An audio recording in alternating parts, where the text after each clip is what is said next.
빛을 우리 마음에 비추셨다라는 제목으로 말씀을 전하는데요. 오늘 우리가 읽은 본문 여기 6절은 바울이 자기가 어떻게 살았고 어떻게 사역했는지를 정리하는 그런 부분입니다. 직분을 받았어요. 직분을 받았습니다. 어떤 직분인지는 우리가 잘 알죠. 영광에서 영광으로 이르게 하는 그 일들을 여기 바울과 그리고 바울의 동역자들이 또 더 바라기는 고린도 교회에 있는 많은 성도들이 함께 그 직분을 받아서 정말로 그리스도의 형상을 서로 내어 보임으로 영광에서 영광으로 이루어져가는 점점 더 변화되는 교회, 변화되는 성도들, 그 역사를 기대하며 이 직분을 말합니다. 바울이 그 일에 뭔가 주도적인 일을 하죠. 복음을 전하고 또 교회를 세우는 그 일들을 바울이 감당합니다. 나에게 맡겨주신 직분을 내가 어떻게 그리고 우리가 어떻게 했는지 그 설명을 우리에게 전합니다. 오늘 그러니까 이 말씀을 읽는 우리들은요, 이 바울이 전하는 이야기들을 들으면서 우리도 직분자로서 영광에서 영광으로 이르게 하는 그런 변화의 공동체 안에서 각 사람이 맡은 직분들이 있습니다. 그리고 그 모두가 그리스도의 영, 성령으로 함께 또 성령의 충만함을 받았기 때문에 이제 우리 안에 그 주께로 돌아온 사람들에게 있는 수건이 벗어지고 그 영이 드러나는 그 아름다운 변화가 우리 가운데 있습니다. 서로가 서로에게 그 영광을 보일 거예요. 주의 영이 우리에게 있고요, 또 각 사람에게 임해 있기 때문에 우리가 서로를 보면서 주의 영광을 보게 될 겁니다. 목회자들이 성도들을 보면서, 성도들이 목회자들을 보면서, 또 성도가 성도 간에, 또 부모와 자녀 간에, 자녀가 부모를 보면서, 또 부부가 서로 주의 영광, 왜? 단 하나의 이유예요. 우리 모두가 다 주께로 돌아갔고 주의 영이 우리와 함께 하시기에 우리 안에 있는 영광이 여기저기서 번쩍번쩍 거립니다. 그 영광들을 보며 예수님 닮아갈 거예요. 하나님의 형상으로 우리가 변화되어 갈 겁니다. 그 일들을 맡은 직분입니다. 그러니 오늘 이 말씀은 사도에 관한 이야기만도 아니고요, 교회 안에 있는 모든 사람들이 영광에 이르도록 서로를 돕는 그 직분 안에서 어떻게 우리가 그 일들을 감당해야 할지, 여기 바울이 한 일을 보면서 우리도 교훈을 얻고 이렇게 해야 되겠다라고 생각하면 됩니다. 여기 교역자들도 있으시고요, 또 우리 평신도들도 계시고 부모님도 계시고 아이들도 있어요.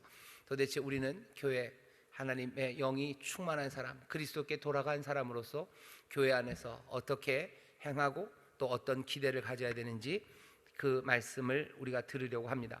자, 1절에 보시죠. 이러므로 우리가 이 직분을 받았어요. 긍휼하심을 입은 대로 받았습니다. 우리가 4장 1절을 읽으면 이렇게 되죠. 우리가 이 직분을 받았어요. 그리고 긍휼하심을 입은 대로 낙심하지 아니한다라고 붙일 것 같은데, 요거를 조금 다른 식으로 자르고 싶습니다. 이렇게 자르는 게 좋을 것 같아요. 우리가 이 직분을 긍휼하심을 입은 대로 받아라고 한번 끊는 거죠. 긍휼하심을 입은 대로 해서 끊는 거예요. 그러면 이렇게 되는 겁니다. 직분을 받은 것이 긍휼하심을 입어서 직분을 받았다, 이렇게 되는 거죠. 사도라는 직분을 받은 것도 바울도 압니다. 자기가 사도가 된 것은 자기가 능력이 있어서 된 것도 아니에요. 내가 스스로 사도가 되겠다고 나온 것도 아닙니다. 어쩌면 사도가 되기에는 영 부족한 바울이지만 자기가 긍휼하심, 하나님의 자비하심으로 내가 사도의 직분을 받았다고, 그 영광을 드러내는 주의 영이 임하고 그리스도에게 돌아가 그 영광을 드러내고 그 복음이라는 것을 전하는 이 귀한 것이 나에게 긍휼하심으로 내가 받게 된 직분이라고 고백합니다. 우리가 교회 안에서 성도가 되고 또 서로가 서로에게 영광을 내어 보이는 그 일들을 감당하게 한 것도 우리가 손들고 하겠다고 나온 것 아니고요, 우리가 그 영광을 드러낼 만한 찬란함과 아름다움이 우리 가운데 있기 때문도 아닙니다. 그러니까 먼저 시작은 그렇게 돼야 돼요. 영광에서 영광에 이르게 될 거예요. 우리가 그렇게 할 수 있는 일은 성령이 우리와 함께 하시기 때문입니다. 성령이 우리에게 오신 것은 우리가 누구보다도 더 훌륭한 인격을 가져서도 아니고 우리가 뭔가 대단한 업적을 가졌기 때문에 성령님이 우리를 택해 오신 것도 아닙니다. 성령이 우리에게 임하신 것, 그리고 우리가 정말로 하나님의 자녀된 것은 긍휼하심과 자비하심으로 해요. 우리가 예수 믿게 된 것도 은혜로 된 것처럼 우리가 직분을 갖게 된 것도 우리에게 주신 은혜, 우리를 향한 자비하심과 긍휼하심 때문입니다.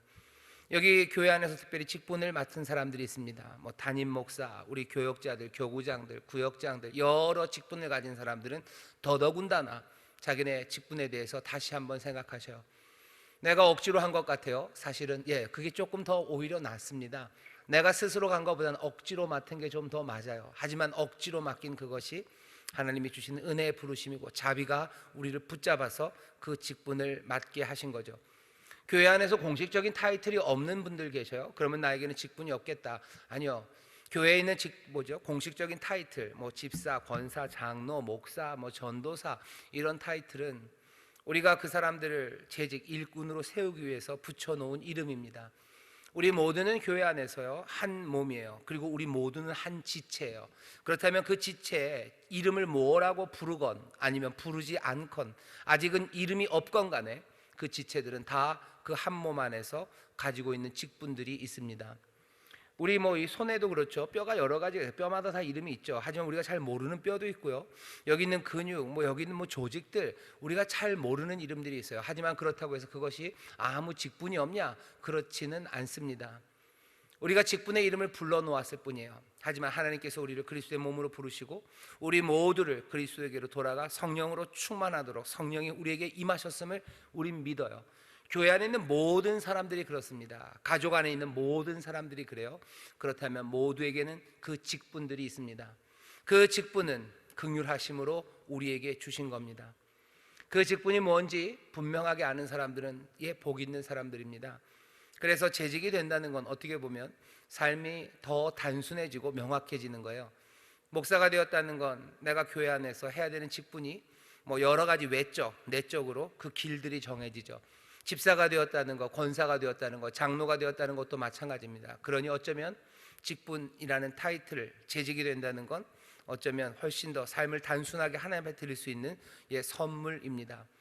내가 고민할 필요가 없어요. 어쩌면 내 고민이 끝나는 시간이에요. 집사로서 나에게 맡겨주신 일, 목사로서 나에게 맡겨주신 일, 내가 그 안에서 영광을 드러내는 방식이 어느 정도 정해진 겁니다. 그 방식이 정해지지 않았어도 다시 말씀드립니다. 염려하지 마셔요. 여전히 교회 안에서 또 성령으로 충만하여 서로가 서로에게 영광을 비추는 그 일들을 맡게 하셨습니다. 시간이 지나면서 점점 더 분명하게 보이실 거예요. 그리고 그것은 긍휼하심으로 우리를 부른 겁니다.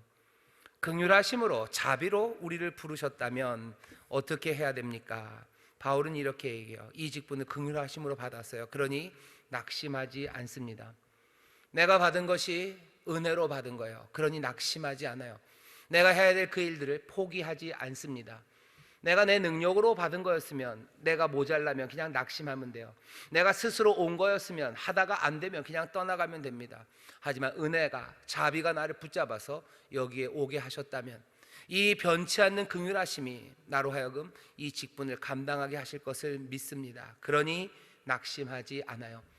내게 달려있지 않아요. 은혜가 시작한 일입니다. 긍휼과 자비가 시작한 일입니다.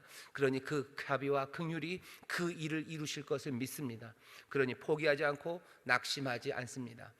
우리 가운데 영광이 드러나지 않는다고 해서 낙심하지 않습니다. 우리에게 드러나는 것으로 다른 이들이 영광을 보며 변화되어가는 모습들, 그 모습들이 제대로 보이지 않아도 낙심하지 않습니다. 담임 목사 낙심하면 안 돼요. 포기하면 안 돼요. 왜 하나님의 영광이 드러나지 않을까? 왜 성도들은 점점 더 그리스도의 형상으로 변화되지 않을까? 아니, 변화되어 점점 더 위로 올라서는 게 아니라 왜 자꾸 뒤로만 갈까? 그것들을 보면 낙심하기 쉽고 포기하기 쉽습니다. 하지만 바울이 얘기하죠. 우리가 이 직분을 긍휼하심으로 받았어요. 그러니 낙심하지 않아요. 포기하지 않습니다. 반대의 경우도 마찬가지죠. 왜 우리 목사님은 왜 저럴까 싶어요. 왜 우리 안에는 이런 일들이 없을까? 왜 우리 안에는 점점 예수님 닮아가는 그 가슴 벅찬 변화가 없을까? 그것들을 보면서 낙심하게 되고 뭔가 포기하고 싶은 마음이 있지만 우리가 믿는 것, 그리고 우리가 오늘 들은 진리는 직분을 긍휼하심으로 받았으니 낙심하지 않는다는 겁니다. 내가 시작한 것도 아니고 내 힘으로 감당할 수 있는 것도 아닙니다. 그저 은혜와 자비 거기에 붙잡혀서 내가 주가 가시는 그 길을 함께 따라가는 그런 사람들이기에 주가 하신 승리예요. 나에게 있는 거 아닙니다. 나는 낙심하고 포기하는 것이 아니라 그냥 그리스도 따라 묵묵히 성령 안에서 내게 주신 직분 그거 감당하며 그 영광이 드러나는 그날까지 내가 순종하며 나아가면 됩니다. 교회 안에 있는 모든 이들은 그러니 낙심하지 않습니다. 교회 안에 있는 모든 직분자들은 포기하지 않습니다. 눈에 보이는 것 없고 손에 잡히는 것 없고 사람들이 말하는 전망들 그것들이 어두워 보여도 은혜로 긍휼로 직분을 받은 사람들, 결국은 하나님의 사람들, 교회 안에 있는 성도들은 절대로 낙심하지 않는 사람들이에요. 부활의 생명은 늘 우리를 일으켜 세웁니다. 세상의 중력이 우리를 잡아 당겨요. 우리의 못남과 죄악과 우리 안에 있는 연약함이 우리를 잡아 당겨서 납작하게 만들려고 하나 은혜와 자비, 그 긍휼은 우리를 날마다 붙잡아 일으킵니다. 요즘 시대라는 게 참 어렵습니다. 전에도 어려웠었던 것 같은데 그렇게 얘기하면 아마 요즘 시대를 잘 모르는 건지도 모르겠어요. 전에도 어려웠죠. 하지만 지금의 어려움과는 조금 다른 것 같습니다. 적어도 젊은 사람들한테는 그래요. 이러면 좀 그렇죠. 제가 젊었을 때 지금도 젊습니다. 제가 아직 나이가 100살이 안 됩니다. 굉장히 젊은데요. 제가 젊었을 때만 해도요. 그 청년들, 젊은이들이 뭐 고민하는 내용이 지금의 고민의 내용과는 달랐어요. 지금의 고민의 내용과는 다른 것들로 고민했죠. 하지만 지금 시대는요, 제 어렸을 때, 젊었을 때랑은 전혀 다른 방식으로 젊은이들이 고민을 해요. 그리고 그 고민하는 내용들은요, 일어서지 못하는 그 눌려 있는 겁니다. 제가 어렸을 때는 이게 뭐 올라서는 거, 튀어 오르는 거, 여기에 대해서는 별로 어려움이 없었어요. 그냥 앞날이 다 있을 거라고 생각했어요. 앞날이 없을 거라고 생각해 본 적은 한 번도 없습니다. 앞날이 어떤 모양이 될까? 그거는 생각해 봤어도 서지 못하겠다라고 생각한 적은 없습니다. 하지만 요즘 젊은이들을 가만히 보면 아예 어떻게 될까가 아니라요, 아예 일어서기가 어려운 그런 상황이에요. 누르는 게 너무 많습니다. 그러니 낙심하게 되고 포기하는 일들이 너무 많아요. 3포라고 그러더니 이제 N포라는 얘기를 하죠. 포기할 게 너무 많아요. 너무 많은 것들을 포기해요. 연애도 포기하고 결혼도 포기하고 아이도 포기하고. 그것만 포기하는 거 아니에요. 죄송합니다. 집도 포기하고 뭐도 포기하고 온갖 것들을 포기해요. 남는 게 별로 없어요. 남는 거 별로 없이 그냥 무언가에 인생을 걸만한 거 거기에 걸어버립니다. 영끌이라는 말이 굉장히 무서워요. 영혼까지 다 끌어모아서 제일 뭐가 잘 될 것 같은 데다 몽땅 다 거기에다 집어넣은 거죠. 하지만 이건 어떻게 되는 거야? 그게 무너지고 나면 삶은 걷잡을 수 없습니다. 사람들이 주식을 투자할 때도 포트폴리오를 하라고 그러죠. 이렇게 분산 투자를 하라고 그럽니다. 분산해야 돼요. 안 그러면 한 군데다 몰아넣으면 그냥 깨지면 왕창 깨지는 거예요. 우리 젊은이들이 어디에도 분산할 데가 없어요. 그러니 영끌에서 그냥 바늘 틈만한 거기에다 모든 걸 걸어 놓는 겁니다. 자기들도 알아요. 그것이 바늘 틈만한 거라는 걸 알아요. 하지만 그것마저 없으면 아무것도 못하기에 영혼이라도 끌어모아서 그렇게 합니다. 낙심하기 쉬운 세상이고 그래서 포기할 수밖에 없는 어려움이 우리 가운데 있습니다. 우리 젊은이들에게 전해주셔야 돼요. 우리의 삶, 그것이 은혜와 자비, 그 긍휼에 붙잡혀서 살아가는 삶이라는 것. 그래서 언제든지 우리의 형편이 나을 때나 아니면 예전이나 지금이나 영원토록 그 긍휼과 자비를 붙잡고 살아가는 사람들, 그 사람들이 낙심하고 포기하지 않아요. 내 능력으로 아니면 삶의 기회가 내 삶에 멀리 많이 열려 있을 때 가능성이 나를 살아가게 하는 게 아니고 내 능력이 나를 살아가게 하는 거예요. 내 능력이 많아지면서 가능성이 많아지기를 바라고 그것으로 살아가는 게 아니라 은혜와 자비, 그 긍휼이 우리를 붙잡을 때 낙심하고 포기하지 않고 살아갈 수 있습니다. 교회도 마찬가지예요. 교회 안에서 하나님의 사람들은 그 긍휼에 붙잡힘 받았을 때 포기하거나 낙심하지 않습니다. 교회를 향해서 여러 포기하라는 이야기들 그리고 낙심케 하는 이야기들이 많습니다. 왜? 우리의 능력은 점점 없다는 게 밝혀지기 시작하고요, 우리에게 열려져 있던 가능성들은 점점점 닫혀져요. 그럼 포기하고 낙심하게 되죠. 어차피 우리의 능력과 열려있는 가능성들로 살아가는 게 우리가 아닙니다. 우리는 믿음으로 살아간다고 고백했어요. 처음부터 은혜를 믿는 믿음으로 살아가요. 나의 의는 믿음으로 삽니다. 그렇게 얘기하셨던 것처럼 믿음으로 하나님의 은혜 그거 붙잡고 우리는 살아요. 하나님이 주시는 선물로 살아요. 선물을 주신 하나님의 은혜 그 긍휼과 자비는 마르지 않아요. 영원한 사랑입니다. 변치 않는 성실한 인자하심입니다. 내 가능성과 내 능력이 어떻게 변하든지 간에 여기 변하지 않는 것, 든든한 반석처럼 우리 가운데 있는 그 은혜와 긍휼, 그 자비하심이 우리의 삶의 중심이 됩니다. 그래야 낙심하지 않습니다. 그래야 포기하지 않습니다. 젊은 사람들한테 얘기해 주세요. 내 능력과 가능성에 많고 적음으로 살아가는 것 아니에요. 가능성과 내 능력의 많고 적음으로 그 변주를 따라서 뭐가 틈들이 많이 생겨서 살아가는 것 아니고, 은혜가 그리고 자비와 긍휼이 열어놓는 그 세상을 우리가 삽니다. 하나님께서 사랑하시며 세상을 만드셨어요. 하나님이 사랑하시며 우리에게 길을 여십니다. 우리는 하나님의 은혜와 선물로 살아가는 사람들, 그러니 절대로 포기하거나 낙심하지 않습니다. 세상에 가장 강한 사람들, 부유한 사람들, 아니면 출중한 사람들, 그 사람들은 포기하고 낙심할지 몰라도 하나님의 사람들, 교회 안에서 그 주께로 돌아선 사람들, 성령으로 충만한 사람들, 그래서 은혜와 사랑이 우리 가운데 변치 않음을 붙잡아 아버지를 부르며 사는 사람들, 그 사람들은 절대 포기하거나 낙심하지 않습니다. 자녀들에게 얘기해 주셔요. 마음이 흔들려서 포기하려는 사람들에게 얘기해 주셔요. 낙심하려는 사람들에게 얘기해 주셔요. 내 능력과 가능성으로 사는 것 아니고 은혜와 긍휼, 그 자비하심으로 우리가 산다고 분명하게 얘기해 주십시오.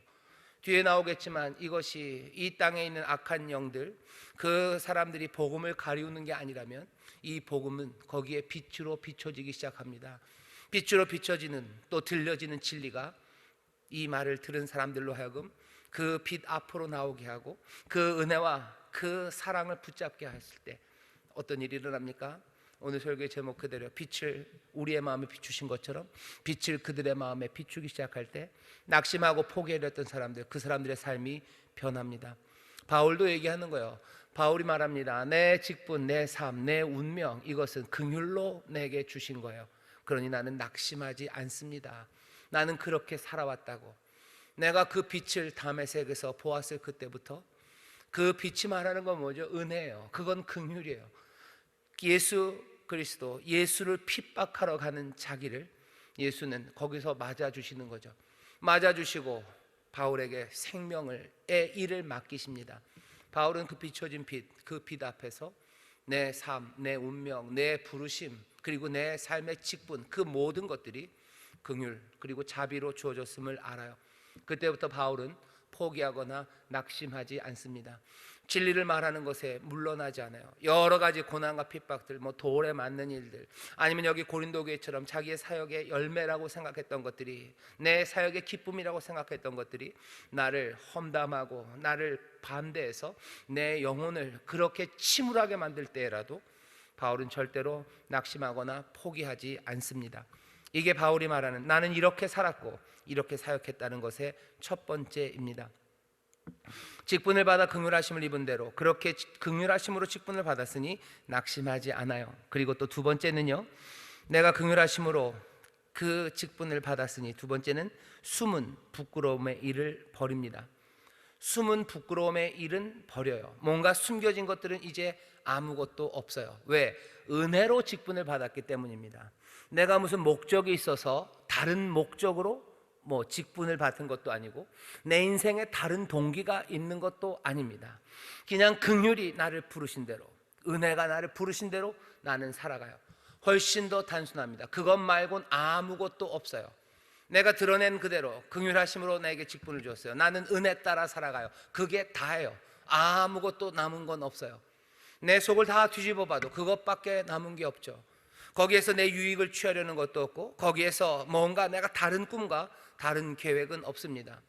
십자가에서 그리스도와 함께 죽은 것처럼 내 삶의 모든 동기는 이제 없어요. 아무 동기도 없는 사람입니다. 아무 숨은 동기가 없어요. 내 마음을 그리고 내 삶을 움직이게 하는, 그죠? 내 삶을 움직이게 해요. 마음의 열정을 움직이고 내 몸을 움직이게 하는 건요, 정말로 긍휼이 나를 부르신 거, 은혜, 그것 말고는 아무것도 내가 바라는 게 없고 내가 목적하는 게 없고 아무것도 내 삶의 동기가 되지 않습니다. 숨은 부끄러움의 일 없어요. 숨겨진 동기도 없고 그래서 떳떳하지 못한 동기 없습니다. 그리고 숨겨진 동기가 있기 때문에 그것 때문에 해게 되는 부정적인 일들, 그런 것도 없습니다. 어제 신문을 보는데 이렇게 단신처럼 하나 나왔어요. 20대 어느 여자 직원인데요, 격리로 중소기업에 들어가서 들어간 지 얼마 안 돼서요, 그냥 횡령을 하기 시작해요. 어떻게? 그냥 취직한 첫날부터 그냥 바로 횡령에 들어갔대요. 그래서 얼마 한 1년 그러면서 1년 2년 아주 조그만 중소기업입니다. 거기서 한 5억 6천 정도를 횡령을 했대요. 그러니까 이 양반이 아니라 이 직원은, 아니 이 여자분은 그 회사에 들어갈 때부터 아예 동기가 뭐예요? 횡령을 하겠다고 작정을 하고 들어간 거예요. 그래서 보니까 뭐 주민등록, 뭐 그 입사원서에 있는 주민등록 번호 같은 것도 다 가짜고요. 아예 그냥 그거 하러 들어간 겁니다. 동기가 그러니 하는 모든 행동은 부정적인 일들이에요. 눈치 보기 시작하면서 그냥 바로 격리직을 맡아요. 격리직에 합당하게 이력을 다 꾸민 거죠. 뭐 온갖 자격 뭐 이런 거 다 해서 격리를 할 만한 사람으로 만들어 놓고 몽땅 다 거짓으로 만들어 놓고, 그리고 첫날서부터 뭐 몇만 원씩 몇십만 원씩 꺼내서 횡령하기 시작합니다. 동기가 떳떳하지 못한 것이 있다면 거기에서 나온 행동들도 부정적인, 합당하지 않은 일들을 합니다. 담임 목사가 아니면 교역자가 그 긍휼로 부르심을 입은 것이 아니라고 생각하면 다른 동기가 있는 사람들이 있어요. 아마 자기 자신도 모르는 숨겨진 동기가 있을 수도 있고요. 시간이 지나면서 뭔가 오염이 되는 거죠. 섞이는 거죠. 다른 동기들이 생깁니다. 내가 부자가 되기 위해서, 아니면 세상에서 존경받기 위해서, 남들보다 더 훌륭한 사람으로 칭찬받기 위해서, 이건 긍휼하심으로 직분을 받은 것과 전혀 상관없는 그런 동기들, 어쩌면 부끄러운 일들, 그래서 숨겨진 일들이요. 그런 것들이 있으면 부정적인 일 합니다. 은혜에 합당한 거, 복음에 합당한 거, 주님이 말씀하시는 것과 다른 일들을 하기 시작해요. 그러면 거기에 부끄러움이 드러나기 시작하죠. 바울은 말합니다. 나는 그렇게 하지 않았대요. 긍휼하심을 입은 대로, 긍휼하심으로 내가 직분을 받았으니 나에게 숨겨진 숨은 부끄러움의 일, 그런 건 없다고, 그런 건 다 버렸다고 말합니다. 하나님의 일을 맡은 사람들 그래야 합니다. 뿐만 아니라 우리의 삶 가운데도 우리의 삶의 동기가, 바울이 얘기하죠. 우리가 사나 죽으나 주의 것이에요. 또 우리가 먹는 것, 마시는 것, 무엇을 하든지 모두 다 하나님의 영광을 위해서 합니다. 나를 부르신 부르심의 길은 이제 정해졌으니 내가 전에 귀하게 여겼던 것들은 다 배설물처럼 여겨요. 그 모든 것들을 다 버리는 겁니다. 배설물을 품고 가는 사람은 없어요. 배설물은 다 버리는 거죠. 내가 세상에 귀하다고 하는 것들, 세상이 아름답다고 하는 것들은 몽땅 다 배설물로 여기고 나를 부르심, 그 부르심 하나 따라서 삶을 살아갑니다. 삶이 굉장히 단순해져요. 그리고 그 삶이 강력합니다. 그 삶이 아름답고 거기에 우리가 알 수 없는 더 풍성함이 넘쳐납니다. 바울이 얘기하는 거죠. 숨은 부끄러움의 일을 버립니다. 이 말을 들으면서 우리도 마찬가지로 다짐해요. 우리도 그렇게 살기를, 숨은 부끄러움의 일들이 다 버려지기를. 그래서 내 삶의 동기를 말할 때 내가 은혜로 산다고 말하는 그것이 어떤 숨겨진 뒤에 것이 없는 액면 그대로의 고백이기를, 액면 그대로의 고백이기에 내 삶에 하나님의 뜻에 은혜에 합당하지 않은 부정한 일들이 아무것도 없는 그런 사역자, 그리고 그런 삶이 되기를 오늘 이 말씀을 읽으면서 우리가 다시 한번 다짐하게 됩니다. 낙심하지 않아요. 숨은 부끄러움의 일을 버립니다. 숨은 부끄러움의 일이 뭔지, 버린다는 게 뭔지 바울이 한 3가지로 설명합니다. 이게 분사 구문이에요. 그러니까 그 주절이 있고요. 그러니까 주된 거는 숨은 부끄러움의 일을 버려요. 그게 뭔지에 대해서 분사 구문입니다. 여러분들 영어 공부해 보셨죠? 분사가 몇 개 붙어요. 분사 구문이 3개가 붙는데 앞에 2개는 그냥 거의 그냥 자연스럽게 붙어요. 마지막 3번째는 그 분사, 그 주절과는 거의 대등할 정도로 뭔가 강력하게 3번째 붙습니다. 한번 보시죠. 숨은 부끄러움의 일을 버린다는 건 분사 구문으로 첫 번째는 계율 가운데 행하지 않는 거예요. 숨은 부끄러움의 일을 버린다는 건 이런 겁니다. 계율 가운데 행하지 아니함으로 숨은 부끄러움의 일을 버리는 거예요. 숨은 부끄러움의 일을 버리기 위해서 계율 가운데 행하지 않습니다. 뭔가 숨겨진 게 없으니 임시방편 이런 거 할 필요 없어요. 눈속임 할 필요 없습니다. 남의 눈 속일 필요 없어요. 그냥 이렇게 저렇게 얼렁뚱땅 때우면서 나갈 필요 없어요. 삶이 단순하기 때문이요. 가야 되는 길이 분명하기 때문입니다. 그러니 이것저것 갖다 댈 필요 없어요. 남의 눈 속일 필요 없어요. 계율 그것 없습니다. 2번째, 숨겨진 동기를 버린다는 건, 그래서 숨겨진 부끄러움을 버린다는 것은 이런 의미입니다. 하나님의 말씀을 혼잡하게 아니합니다. 하나님의 말씀을 혼잡하게 하지 않는데요. 2장 17절에도 그렇게 있죠. 우리는 수다한 사람과 같이 하나님의 말씀을 혼잡하게 하지 아니하고 곧 순전함으로 하나님께 받은 것 같이 하나님 앞에서와 그리스도 안에서 말하노라. 하나님의 말씀 지난 기억나시나요? 2장 17절에서 이 혼잡하게 한다는 얘기는요, 그냥 시장통 같다는 거예요. 물건 파는 데예요. 그러니 여기도 마찬가지입니다. 하나님의 말씀을 혼잡하게 하지 않는다는 건 정말로 하나님의 말씀 그것으로 내 유익을 취하지 않는다는 겁니다. 유익을 위해서 그런 거 하지 않는다는 거예요. 내가 거기 하나님의 말씀에 불순물 섞지 않아요. 내 유익을 위해서 불순물 섞지 않아요. 그대로 전할 수 있어요. 불순물을 섞는 방법은 그런 거죠. 교회 안에서 뭔가 돈에 대한 설교들, 아니면 뭐죠? 세상에 권세 잡은 사람들에 대한 설교들, 아니면 부유한 자들에 대한 이야기들, 이런 것들을 그냥 전하기는 어려워요. 그러니 불순물을 섞습니다. 보통은 어떤 거 조금은 달콤하게, 아니면 당위정이라고 그러죠. 거기다가 뭘 이렇게 훨씬 더 부드럽게 할 수 있게, 물론 복음이 제대로 증거될 수 있도록, 또 이해할 수 있도록 여러 가지 도움으로 복음을 전할 수 있어요. 어렸을 때는 이유식처럼 부드러운 거 먹여야 돼요. 시간이 지나야지 뭔가 딱딱한 음식을 먹일 수 있습니다.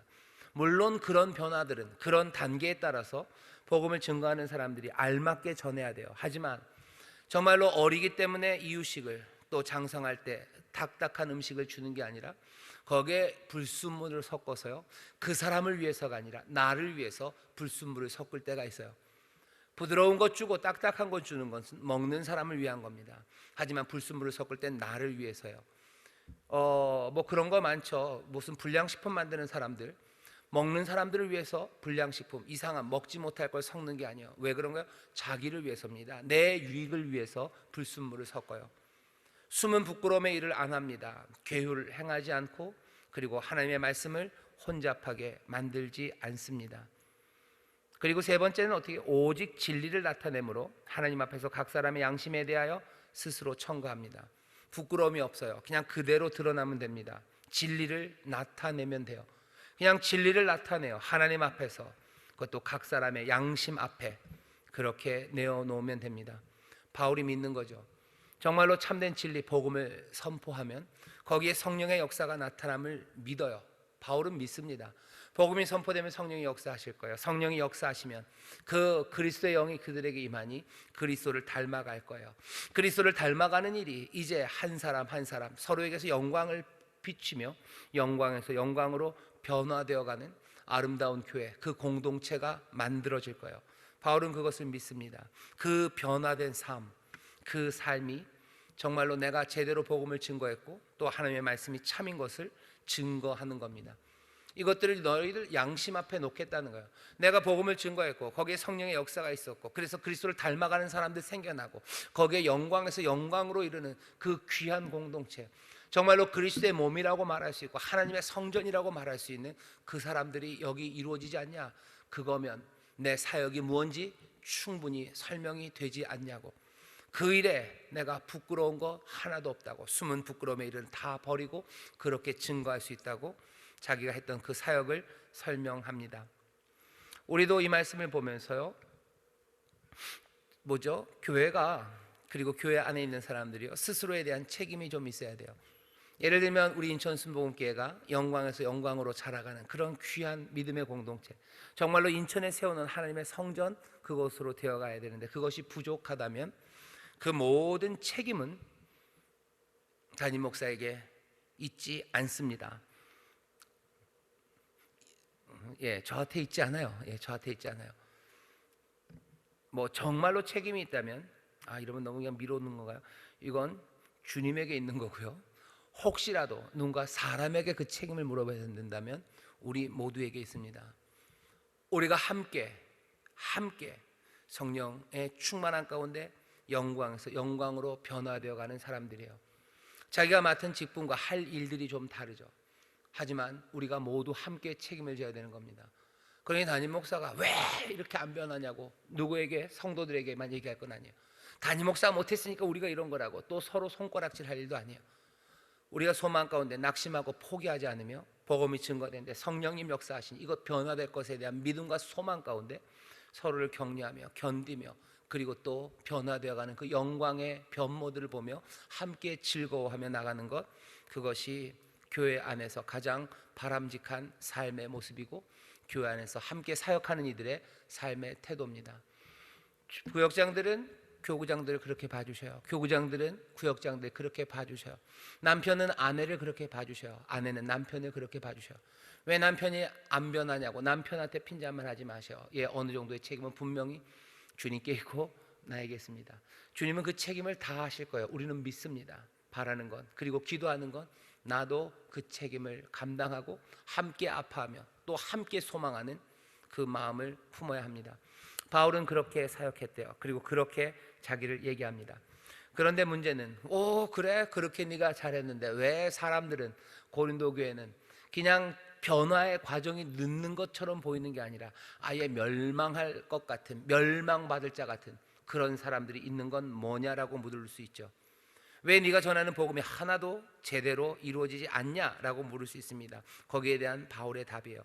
만일 우리 복음이 3절입니다. 가리웠으면, 이게 빛을 비춰서 그죠? 삶이 변화되고 영광을 반사하기 시작해야 되는데 이게 가리워졌다면 이건 망하는 자들에게 가리운 것이에요.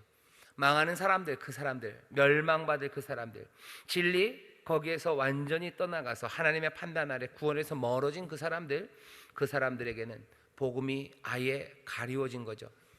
바울이 잘못 가르친 거 아니라는 겁니다. 내가 잘못한 거 아니다. 나는 어떻게요? 담대함과 자유함으로 복음을 말했을 뿐이요.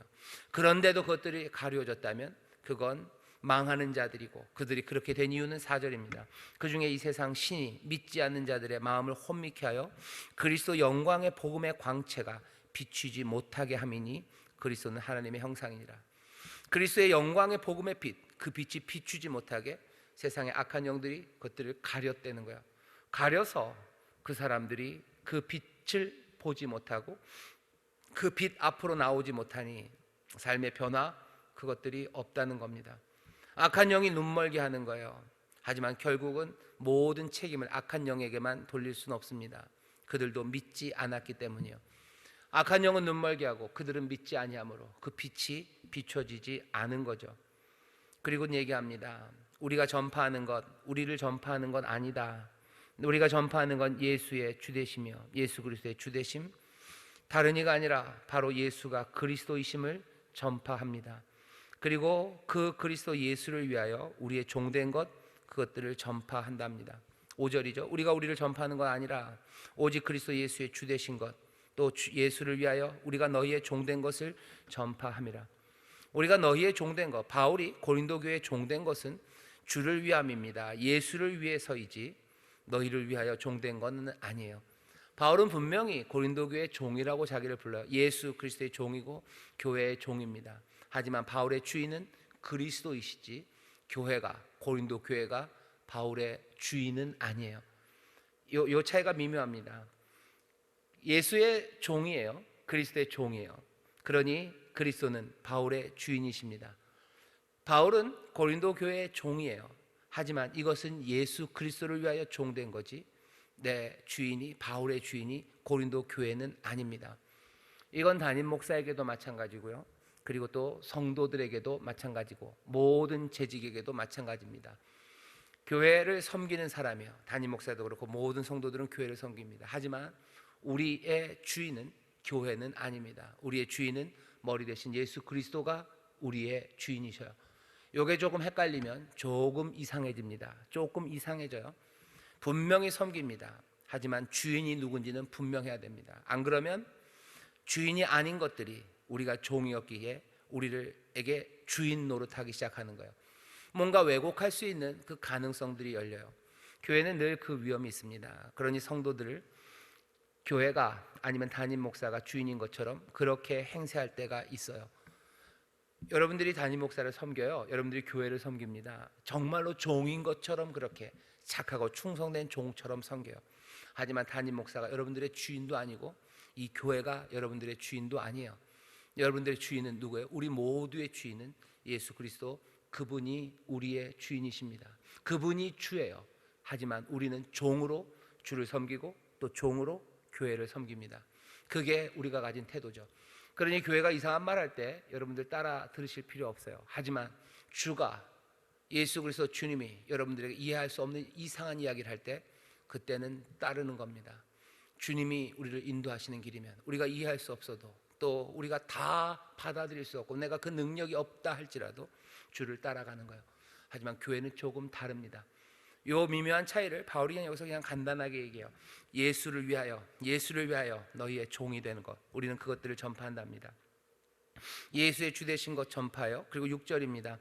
어두운 데서 빛이 비추라 하시던 그 하나님, 이건 당연히 창조 얘기입니다. 창세기 1장처럼 어두운 데서 빛이 비추라 하시던 그 하나님이요, 세상을 만드시던 그 하나님께서 예수 그리스도의 얼굴에 있는 하나님의 영광을 아는 빛, 그 빛을 우리 마음에 비추셨어요. 그럼 어떻게 됩니까? 다시 그 빛은 우리를 창조해요.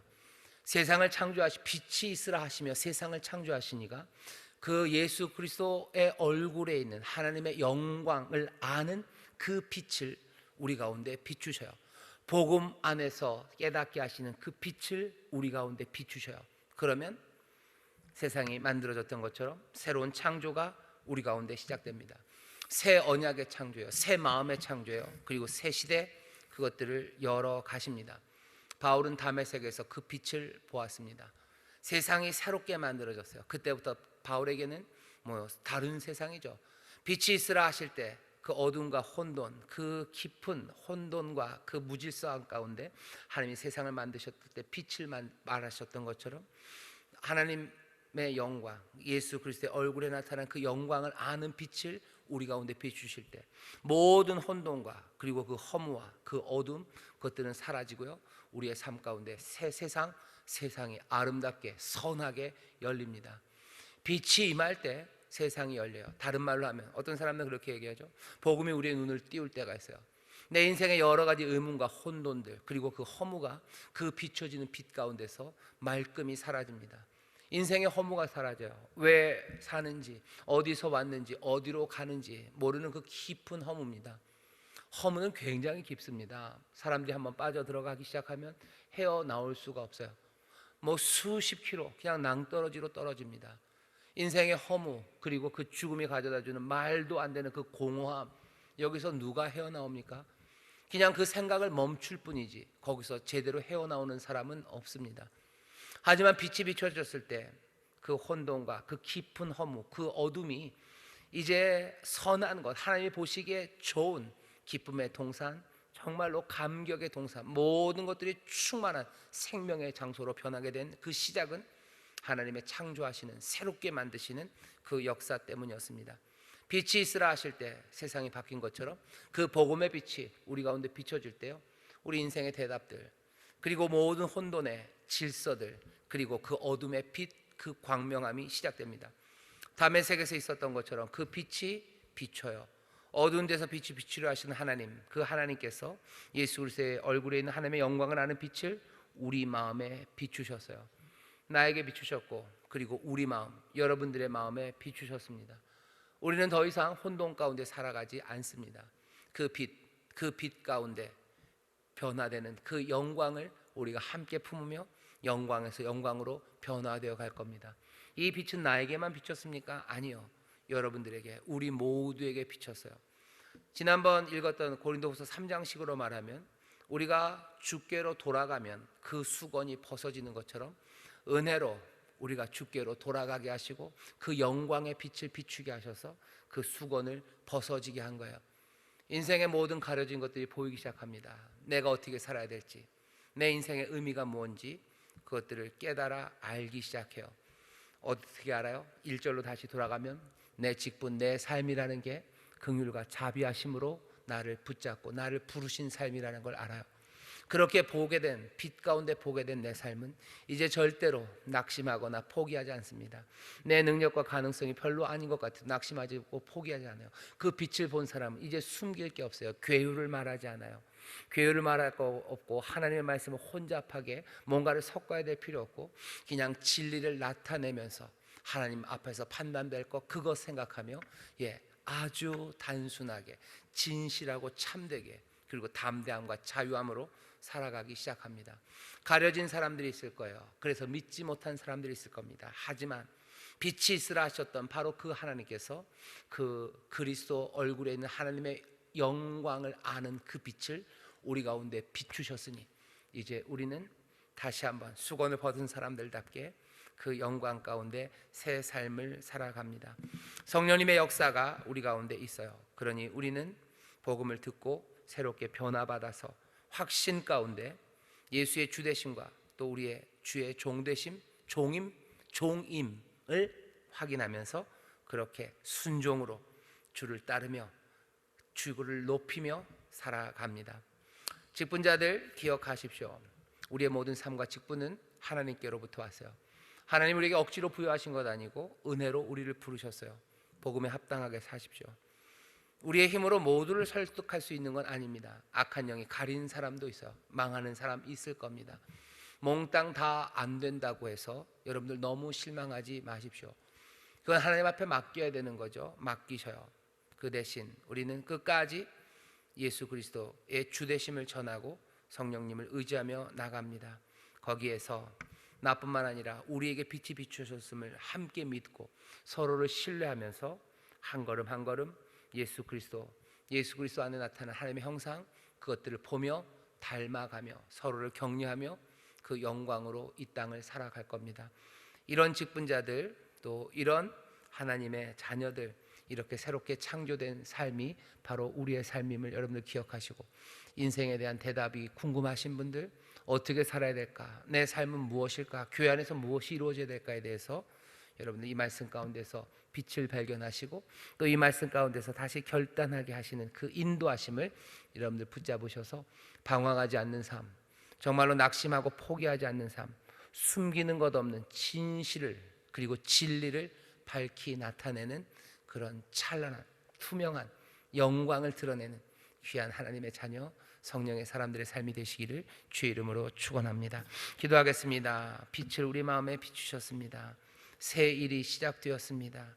복음을 통하여 성령의 놀라우신 역사가 우리 가운데 시작되어 정말로 영광 안에서 또 영광을 드러내는 삶을 우리에게 주셨으니 주여, 우리의 삶에 낙심과 포기 없이 정말로 참되고 진실되게 담대와 자유함으로 복음을 증거하며 진리를 나타내며 살아가게 하여 주옵소서. 우리의 잘남으로 하는 것 아니고 우리의 인격으로 하는 것 아니고 날마다 은혜 주시는 주님, 함께 하시는 성령님, 우리에게 빛 주신 그 빛 따라 걸어가게 하여 주옵소서.